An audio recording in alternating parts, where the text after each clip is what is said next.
The variety of expressions within the Second Temple period is quite evident and led Rabbi Jacob Neuser to argue that one must speak of Judaisms when referring to the post-exilic period of Jewish faith through the destruction of the Second Temple.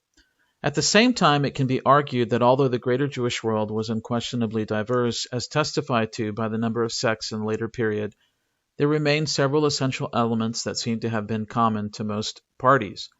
These factors framed how Jews perceived themselves. They also influenced the approaches or philosophy they adopted in dealing with non-Jews.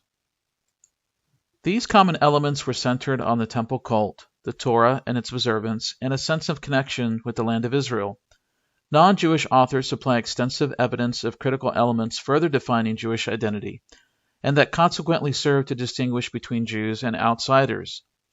The 3 points previously mentioned may be expanded more broadly. The first, and perhaps most obvious, is the monotheistic character of Jewish worship. Monotheism in and of itself was a critical distinction in a larger society that was characterized by polytheism. The second is the circumcision of Jewish males. Strabo opines that after Moses, from superstition arose circumcisions and excisions and other observances of the kind. Tacitus records they, that is the Jews, adopted circumcision to distinguish themselves from other people by this difference. The third observance that was distinctive was the observance of the Sabbath, or Shabbat. The idea of a seventh day on which work was prohibited seems to have been restricted to Jews. Meleager of Gadara, a town just east of the Jordan, ridiculed the Jewish prohibition of lighting fires on the Sabbath.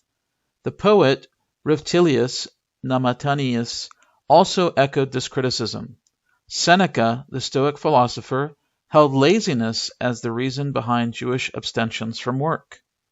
The historian Tacitus speculated that the origin of the Sabbath stemmed from the Israelite departure from Egypt, or that it was created to honor Saturn. Romans such as Ovid, Seneca, and Tacitus provide evidence of Jewish observance of the Sabbath, and paint a picture that portrayed Jews as universally observing the laws of the Sabbath by abstaining from work, lighting lamps, and drinking wine. Another distinctive element was the observance of dietary laws. The historian Strabo believed that the dietary laws were not from Moses, but were derived from a later period. After Moses, superstitious men were appointed to the priesthood and then tyrannical people, and from superstition arose abstinence from flesh, from which it is their custom to abstain even today. The Latin author Petronius recognized the abstention from pork as a key tenet of Jewish life. Even if a Jew should worship the divinity of pork and invoke the ears of the sky above, if, however, he did not submit to circumcision and removal of the foreskin skillfully, driven out by his people, he will emigrate from a Greek city and not be able to observe the law of fasting on the Sabbath. Epictetus records the differences between Jews and non-Jews regarding swine.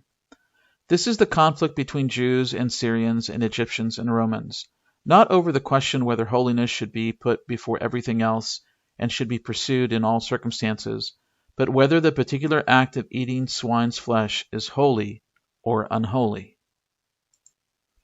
Another element that may be recognized is the pattern of assembly reflected in synagogue worship. The last element is the dedicated study of the Torah, or the Mosaic Law. Diaspora Judaism, in its various forms, shared these central ideas to a large extent. However, unlike their Palestinian counterparts of the Jews who lived in the land of Israel, they could not focus the same degree of attention to the temple cult because of their distance. Furthermore, their more intimate contact with Hellenistic culture brought some to modify their observance of the Torah. This cannot be equated to an attitude of infidelity concerning Jewish observance, however. In some sense, the variability of Jewish identity during this period appears to have rivaled that of modern society. According to the scholar E.P. Sanders, the overall distinctive perspective of all Second Temple Judaisms was centered on the concept of covenantal nomism.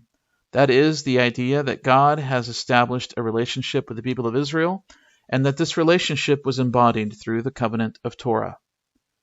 Briefly put, covenantal nomism is the view that one's place in God's plan is established on the basis of the covenant, and that the covenant requires as the proper response of man his obedience to its commandments.